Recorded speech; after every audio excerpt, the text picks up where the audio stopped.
What's up, everybody? My name's Parasite. Welcome back to the Jose Mourinho Challenge with Sporting. Today we have Belenenses SAD in Liga Portugal. We're only going to do one game this episode, and I want to say sorry for not having an episode out yesterday. The prep for this game took a lot longer than anticipated, so I couldn't quite get the episode out in time, so it's coming out today because I didn't realize when I first started to prep for this game that we had 2 months off without any football because of the World Cup. So that happened. So that took quite a bit of spacebar smashing. And also, we had the start of the transfer window. We're only 11 days in, but it's been really busy. I think every team in the world that has money wants all my best players, so that's not ideal. And bids have come in for most of them. All of them have been rejected. One of them I did accept for a little bit, but I thought on it for a while, and I changed my mind, decided to turn it down. It was big money, but in the thought process of trying to turn this team into a Champions League winner, the sale just didn't make sense. With the options I had available to me, the sale didn't make sense. So we'll go through all that. We're going to play this one game, and then also after the game, we're going to go through the data hub, take a quick look at that. So first, the World Cup. So if we go through the groups, most kind of win as expected, but there's one major shock that really hits home too. So we start off with Group A, Uruguay and Scotland. Slovakia finishing behind Qatar is kind of surprising, but I'm not surprised Uruguay and Scotland finished 1-2. Group B, Belgium, Holland over Canada and Algeria. And then the group I was talking about, the surprise. Ecuador wins their group, Ivory Coast second, and Mexico and Portugal fall out in the group stage. I would have put my house on Mexico and Portugal getting through that group. With Ivory Coast is good. I think they can give. Portugal should beat them, but I think they can give Mexico a run for their money. But Ecuador, we actually had 2 players from our club playing for this Ecuador team, and we actually had 4 playing for the Portugal squad, even though 1 didn't play a single minute of the World Cup, which is annoying. So for Ecuador, we had Byron Castillo and Luis Segovia. Both, I think, they were starters for pretty much every game.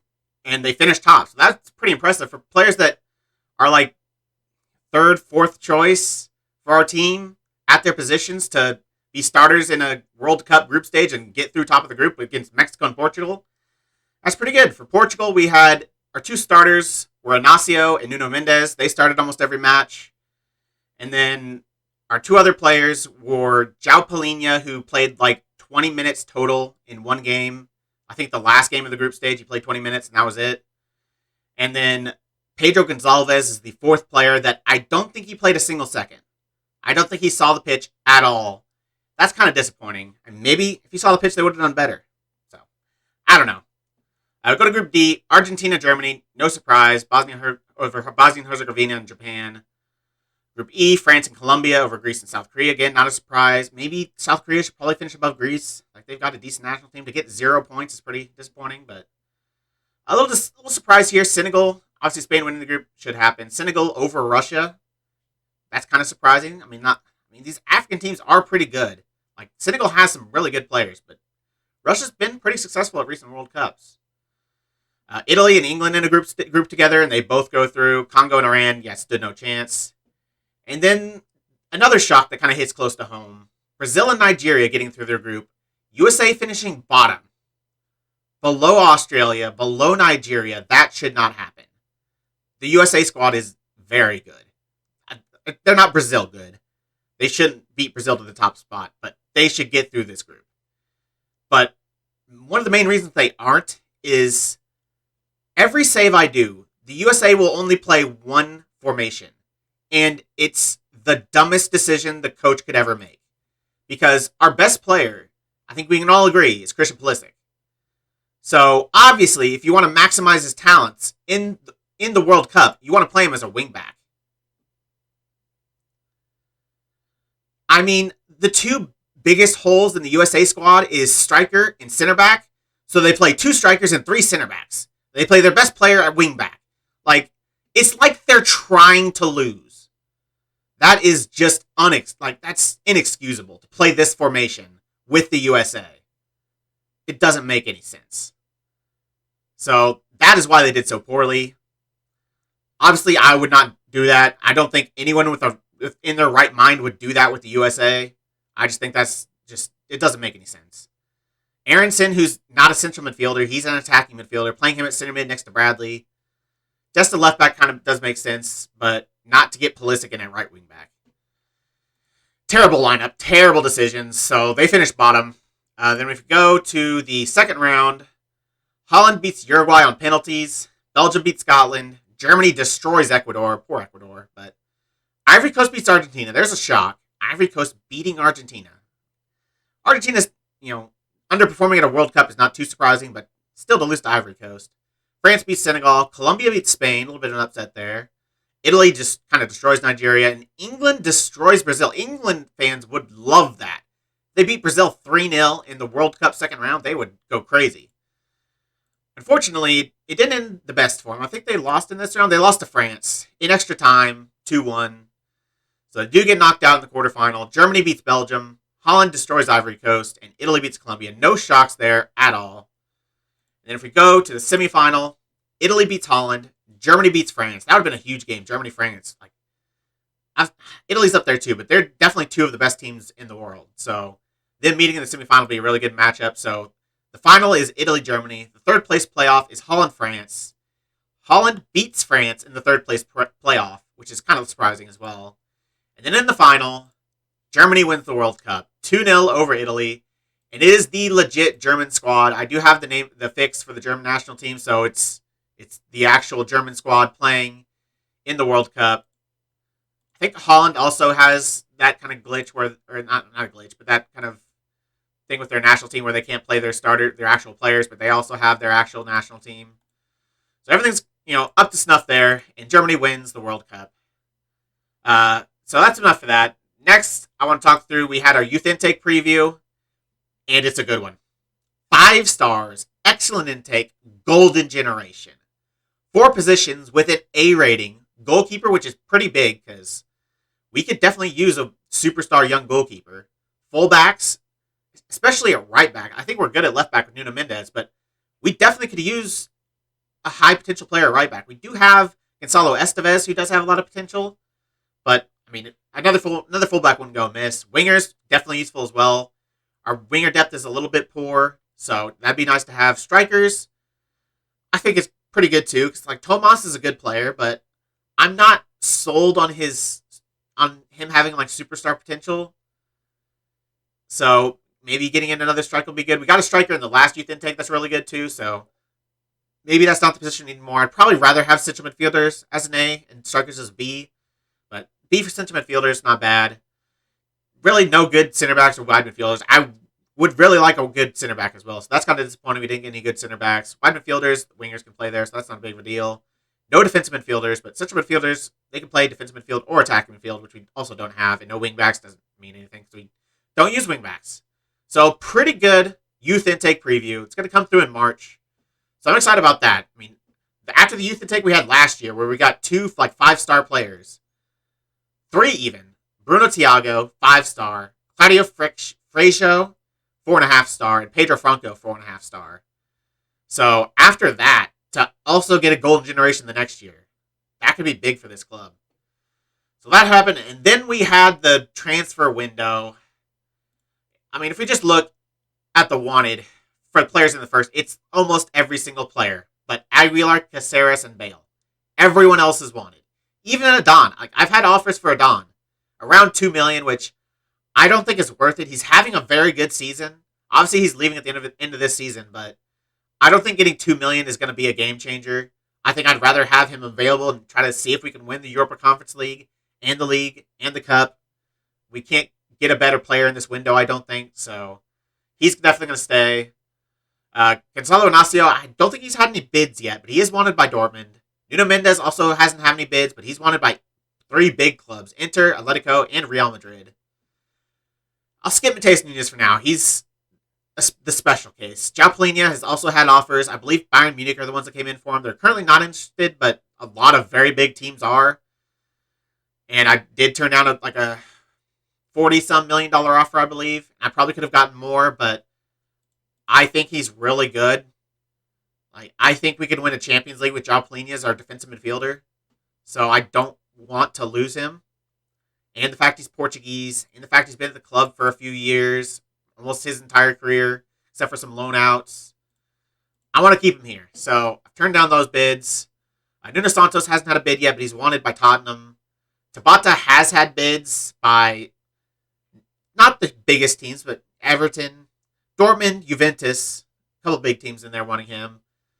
I had to promise him to be, he was on squad player, I believe. I had to promise him that he would be a star player for us to get him to stay at the club. And I did, because I think he's our best winger right now. Like, he's performance-wise, he's been our best winger this season. So he's going to play any game he's fit for. So for now, he's going to be a star player. If eventually we replace him, we'll deal with that down the line. I don't think he's a player that we can't sell.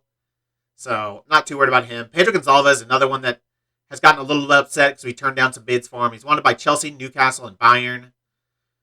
So, now we rejected I think it was like a $45 million bid for him. And he got a little upset. And I just told him that he's a leader, so we really needed him at this club, and he was okay with it. So, that was good. I was able to talk him out of it. Got a contract till 2025. I'm hoping this second half of the season, the interest will kind of go in him, and maybe he'll be willing to sign a more reasonable contract. Like I said last episode, he wanted $95,000 a week. If he can get that down to like 60, 65, even though it's still like $20,000 more than our next highest earner, I still think I would do it. Because like João Palhinha, I think we can win a Champions League with Pedro Gonzalez. I don't think any of our... Oh, Tomas is... Of the other players, there's some others that are interested. Skyro's got a little bit of interest. Alori is leaving, so that's good. Kaptoum has a little bit of interest. I'm trying to get him out of the club. Ditta has had a bid, but it's only like $1.5 million, so I'm not doing that. Tomas, there's 18 clubs interested. Everyone in the world pretty much wants Thiago Tomas. They've put in bids. I've had to promise him that if a bid of $54 million is received, we would sell him. First couple of teams that came in for him were like mid-table Premier League sides, and he wasn't too fussed about me turning those down. But then I don't remember what team it was, but I think it was a Premier League side as well, but a big Premier League side came in for him, and I turned it down, and he got a little upset. But they only offered, like, every single team that's come in for him is offered almost exactly $15.25 million. That's the highest I've gotten. And so I was able to say, if they give me $54 million, I'll sell you. With that big of a difference between what they're offering and what I want, I don't think they're going to match that. So I think we're going to be all right in the Thiago Tomas sweepstake. He's been playing really well, too. So, it's pretty important that we keep him. I still think Gareth Bale, I trust Gareth Bale a little bit more. He's a little bit more consistent. But Tomas has been a great goal scorer for us. 19 goals in 12 starts in all competitions. 10 sub-appearances. But he hasn't really scored much off the bench. He's been in his starts. And even recently, he's been really good. So, yeah. The big one, though, is Matheus Nunes. There was an offer from, I believe it's Wolves, for $50 million straight up, with an extra $15 million in add-ons. And at first, I accepted it, because Matheus Nunes, unlike Palhinha and Gonçalves, I don't think he's quite good enough. I don't think he's going to improve much more than what he actually currently is. And I don't think this player is good enough to win a Champions League. So I'm willing to sell him, but I need a replacement, not even necessarily a starter. If Ugarte has to come in to be the starting deep lying playmaker, I'm fine with that. But I need someone that can come in and eventually be that Champions League winning caliber midfielder. And there are no options that are priced in my price range that I could do. I did make an offer for another player that wasn't that kind of player. Kind of the reason I turned it down is because he wasn't that kind of player. He's just as good as Matheus Nunes and 2 years younger. And he's $15 million cheaper. Or was it 30? $30 million cheaper. So I'd actually made $30 million if I sold Nunes and signed him. And I really considered it. But in the end, I thought about it a lot, and it just did make sense. The player I was looking at is Gustavo Watson, Brazilian, also has Portuguese nationality, from the Portuguese league, from Millicao. He's a really good player. If you look at his attributes, they're just as good as Matheus Nunes is. Almost eerily is similar to Matheus Nunes. Passing's a little bit better. Everything else is pretty much the same. Composure a little bit better. Doesn't have as good of dribbling, but Physicals aren't quite as good. He's still a really good player. 2 years younger. I think he can improve a little bit more too, since he's 22 compared to 24. So, but I still don't think he can prove enough to be able to be a Champions League winning defensive midfielder. So it didn't really solve anything. It just made us $30 million, which is nothing to be sniffed at. But the big problem I had with it, I probably would have gone through if not for this. If we look at Mateus Nunes, his performances this season and last season were very good. 7.26 last year, 7.14 this year, 7.53 in the Europa Conference League. So he's playing really well. But on the other hand, Gustavo Watson, he should be playing well. Look at those attributes. Militao are a competitive side. It's not like they're relegation fodder. They're in 8th place. So, all things equal, he should be performing well enough, above a 7, for this kind of player in the Portuguese league, for a team that's not struggling. But he's played a 6.76 in 12 starts. That is very bad. That is very, very bad. He played well for Galatasaray last year, but I think this is a step up in competition from the Turkish league, so yeah. And even in the cup, he's not, 7.33 is pretty good, but you also have to realize I doubt he's played a first division side in the cup yet. They're probably all second and third and amateur clubs, so the fact he's doing well isn't that impressive. I want to see him doing well against Portuguese competition, and he's not. That is why I eventually said no, because that $30 million, I could have used it to go towards a player that could be an eventual starter in a Champions League squad. But to do that, I have to raise the reputation of the club. And bringing in a worse player playing terribly makes us less likely to win trophies. And if we don't win trophies, we don't increase the reputation. So I just didn't think it was worth it. The risk that everything could go wrong and our season kind of be derailed. We're in a good spot right now. We're still the favorites to win the league. Maybe co-favorites to win the cup because Benfica are still in it. Porto are out, so that's big. But I just couldn't take the risk. I didn't think $30 million was worth the risk of us struggling this season, so I turned down the bid. Mateus Nunes is staying. I also looked to see if there's any other options of younger players that had a lot of potential. There just wasn't. Like, the only ones that were going to be good enough either didn't want to join the club at all, or the club wanted like $100 million. And I don't think Sporting can pay $100 million for a player. Not yet. So yeah, Mateus Nunes stays. He's got a contract till 2026, I believe. So that's another kind of reason I decided to keep him, is he had that extra year on most of these other players whose contracts run out in 2025. But that's the whole reason this episode has taken so long. Is all of that went on. That's a lot of stuff in what ended up being a pretty long window. So yeah, this is the squad we're going with for this Belenenses match, though. Actually, I didn't think I looked at the schedule. If we go back to the schedule, we've played really well. After that 7-0 thrashing of FCSB, I wanted us to score goals. And we scored 9 against Vizela with almost a full backup squad. Of the starters, like Adan, Inacio, and Mateus Nunes are the only nailed-on starters that started. Douglas Costa, kind of a fringe guy. Tomas, kind of a up-and-down guy. Chipley, don't like to start him in the league, but he actually got a brace in this game, so he actually played well in the league. But everyone else is at least a backup, if not like third or fourth string. So Ditta played, Tavara played, Kolo Muani played, and Tavara got a 10 rating, a hat trick, and a couple assists. So he was magnificent. I know Vizela were like the worst team in the league at that point, but still 9 goals is nothing to look down on. We then played Austria Vienna, looking to win every game in the group, and we did. It wasn't convincing. Took a couple late goals. They actually went ahead 1-0 in the first half, 31st minute. Paulinho came in and scored in the 56th. I actually started this match because I did rotate a lot for this one too, because the result didn't matter. We were guaranteed top no matter what. So Paulinho gets a goal, and then Tomas comes in as a sub and gets a goal in the 88th minute to give us the win. So again, after that 9-0, a little bit less convincing against Austria Vienna, but look at the players. It's like 4th and 5th stringers out there, so I'm not too upset about that. Militao, I am a little upset because I played a strong squad, and it was a 1-1 draw, and they scored in the 82nd minute with their only shot on target. We were the much better team. We had 20 shots. I think they had like 6. And we drew 1-1. It's just another game where we can't freaking score. And it's the starters, Bale, who did score, so at least he scored. Tabata did nothing. Costa, good rating, but no goals. Gonzalez was terrible. Nunez, Polina did all right. Mendez was not very good, but it's literally the strongest squad I could put out. And we drew with Famalicão, who, like I said, are 8th place. So that was very disappointing. But we followed that up with 2-0 wins. One in the Allianz Cup against Belenenses. A little rotation for this one, too. Tomas, Abisher, Bergantia. But 1-2-0. Abisher and Costa getting the goals. And then Belenenses, we were playing them twice in a row. We played them first in the Untitled Portugal. Beat them 2-0. Tomas with another brace. Like I said, he's scoring goals for fun. So now we've got Belenenses again. This time away from home in the league.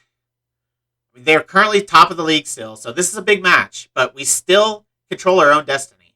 We have 2 games in hand on them, and we're down, 2 points? So a win here would be huge. And, we still have games in hand on the teams above us too, so we would go top if we win our games in hand still. So we still control our own destiny. Even though we're in 4th, we're in a good position. So let's get us started today against Belenenses. Before we get into the match, I want to show you the squad I got prepared for this one. It's pretty much the same squad that played against Famalicão, which, is that a good thing? I'm not sure because they only scored 1 goal. But Bale gets to start up top. Maybe I'm being a little hard on Tomas, but he is tired as well, so there is a reason for him not starting. Gonzalez, I'm looking for a better performance from him. Tabata and Santos play on the wings. Polina and Nunez obviously getting the start, and then our starting back line, Adon. A little bit of rotation on the bench just because we have some tired players out there. So Esgaio is not fully fit, so Castillo's going to come in.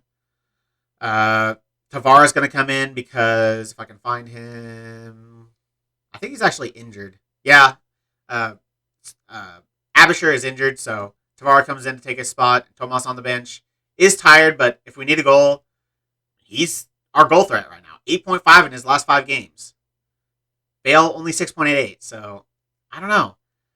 We still only have the 1-year deal for Gareth Bale. He's only played, I think, 8 games. 8 games in the league. He needs 20 to get that extra year.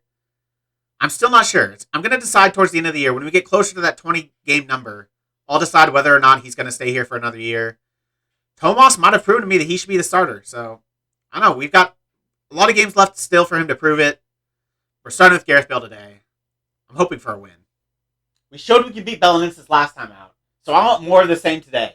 But we're going to need to be clinical. They're top of the table for a reason. We have to score our chances because they will take theirs.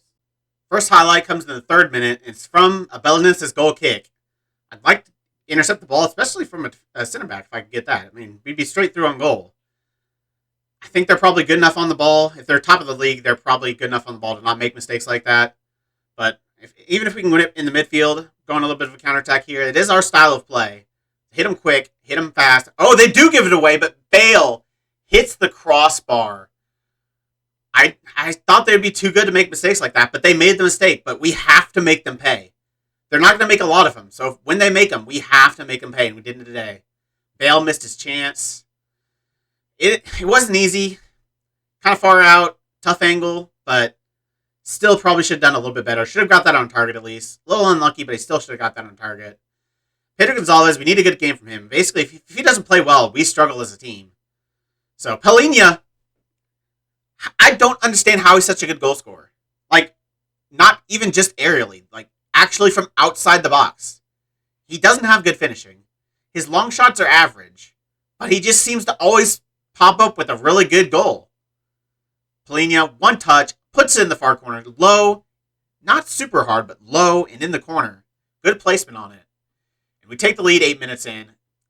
Decent start. Only 2 shots through 15 minutes is not really what I want to see, but we are away from home, and it still puts us top with 2 games in hand. So we'd be in a very good spot if we finish like this. Only 1 point ahead of Benfica. So they've really caught up to us with our especially with our loss to Porto. They've really caught up to us. It's not going to be easy. We definitely aren't going to run away with it. It's going to be a battle with Porto and Benfica right to the very end. Belenenses will be in there. I don't think they're going to be that threatening for the top 2, but they're definitely going to threaten us for the top 3. Not if they score own goals like that, though. I'll take it. Decent little play down this left-hand side. Pedro Gonzalez getting involved, playing it back out to Tabata, goes down the wing, puts it across for Mendez, puts it back across, looking for, who is this? Bale. Defender slides in and puts it into his own net. That's 2-0. We've already got the same amount of goals we had last time we played them, and that was at home. So this is a pretty good start. I mean, obviously, can I really say we've been clinical considering one of them is an own goal, but we're threatening. That's all I can really ask for. I mean, if we force them to make mistakes, that's still a good thing for us to do. Pedro Gonzalez, open goal, but the defender blocks it. The keeper came out and was in no man's land, and it falls to Pedro Gonzalez. You expect him to put that in the back of the net 90 times out of 100, but defender gets in the way, and they clear it for a corner, and the second time. Pedro Gonzalez has not scored in the past couple games. He kind of needs a goal. Tomas, he was top goal scorer with Tomas for a while, but Tomas has not stopped scoring, and Pedro kind of has. So I need to see him playing well, especially it might be a little tough just because he's not super happy at the club right now. Happiness is very important, in relation to performance. So that might be bringing him down a little bit, but 6.8, he's not playing poorly at least. Double their shots in target, 4 times their XG, better possession. No chances by either team, but we've got 2 goals. 4 shots in target, 2 goals. One of them is an own goal, so I'm assuming that doesn't count towards the shots in target, so we haven't scored half our shots in target, but one of 4 is not bad. I'd like a little bit better, but it's not bad. I can't be too unhappy about a 2-0 lead away from home at halftime, though. Now we just need to not throw this away. It's important to stay focused in the second half. Don't allow complacency to creep in. We need to keep our performance levels high. This is a good team. We need to play at the best of our abilities for the rest of this half. Otherwise, they can and will come back into this game. Highlight in the 47th minute, pretty early in the second half, and it's going to be a throw-in for Belenenses. Chico back to Inmer. Ball over the top. Pretty good ball for Kaya? I don't know. Tabata does clear, though. No one's up front to get on the end of it. Bale is a deep line forward, so he's going to help out defensively a little bit more. He's going to stay a little bit deeper. He's not going to be pressing on the back line for balls like that. I'm not too concerned. I'm not looking to go direct. You don't really have the players on the pitch right now. Bale's not the kind of player you want to go direct at. What a header that is, though. It cannons off the crossbar. Bale's second shot to hit the crossbar this game. Cannons off the crossbar. Almost still goes across the line, but doesn't quite. Guimaraes, they actually go tied for us, but we have a much better goal difference, but also have a game in hand on them. 70th minute, anyone playing poorly? Nuno Santos has been dreadful. He's coming out. Douglas Costa's coming in. Bale hasn't played poorly. So he rarely plays poorly. Sometimes he doesn't play amazingly, but he rarely plays poorly. Pedro Gonzalez is exhausted. We have a 2-goal advantage. I think I'm going to sub him out. Not going to risk him getting injured with low fitness because his match sharpness isn't full either because we are not long back from the World Cup. So I think Tavares going to come in as that advanced playmaker. With him in that role, I think I want to push Bale on a little bit more. It makes sense to be a deep line forward with a shadow striker behind you, but I don't know if it makes sense with an advanced playmaker behind you. You're both kind of coming deep, trying to get on the ball and make plays happen, which I'm going to play him as a Trek. I'm actually going to play him. I'm not going to play him as a Trek because I want his work rate to be a little bit better. They have ease off tackles, and I think their pressing is a little bit less as a Trek Mortista, and I think it's important to keep the press up. I'm going to play him as a poacher, actually. We'll go with that. Should be able to hold on. I don't think we're going to miss Pedro Gonzalez that much. He hadn't been having the best game in the world, but 20 minutes against a team that we should be much better than. Even though they're doing really well in the league, we should still be much better than this team. Our performances have been fantastic. Everyone that's not just subbed on except for Bale is on a 7 or better. I don't think I want to bring on Tomas because we don't need a goal, and he's a little tired. I think I'm going to bring on one of these 3. Of those, Nunez is the most tired, so Berganti's is probably going to be the one that comes in. Even though Nunez has been one of our best performers on the pitch, our second best, actually, behind Nuno Mendes. I'm going to bring in Daniel Bergantia. He's going to play that deep line playmaker. And just to see the game out, I'm going to play our cautious tactic, and I'm going to waste time. Be a little bit more defensive. So deep line playmaker goes to defend. Left back goes to support. I'm going to change Gareth Bale back to a poacher. And Tavara to an advanced playmaker. Douglas Costa. Okay, everything else is good. Let's see this game out. Let's get the win we deserve. And let's go top of the table for the first time this season. 2 minutes. There's going to be a highlight. And it's going to be starting, at least, with Belenenses. They need 2 goals in 2 minutes and at a time, though. With our defensive record so far this season, I'm going to say that's unlikely. Especially now that we're playing more defensive. So I think we're going to be good. Cafu on the ball. Not the Cafu, fortunately. But we do intercept it with Tabata, who's had solid game, 7.3. Bale needs to score this. He hits the crossbar for the 3rd time. Like, I feel like he's gotten a little unlucky today. I feel like he's gotten a lot unlucky today. Like, Tomas has been scoring goals, so maybe that's a little bit worrying that Bale's not scoring. Maybe I should be playing Tomas, but he could have had a hat trick. He's inches in 3 occasions from having a hat trick. I can't be too unhappy with how he's played. We're going to end the game, though. 2-0. Good win against a team that is right up there. I think they fell to 4th, if I saw that correctly, with that result. I think they've actually not been on the best run of form either recently. So, I mean, XG Stories tells it all. We were the much better team throughout. Good win. Pelini actually gets man of the match, 8.5. How does he get... He was on like a 7.6 with 10 minutes left. How does he end up on 8.5? I mean, I'll take it. But good team performance. I'm pleased with the win, and especially beating our rivals. Well done. I'm especially happy with our defensive performance. You all chipped in and got a deserved clean sheet against a very good side. Did you honestly believe you could take advantage of their poor form?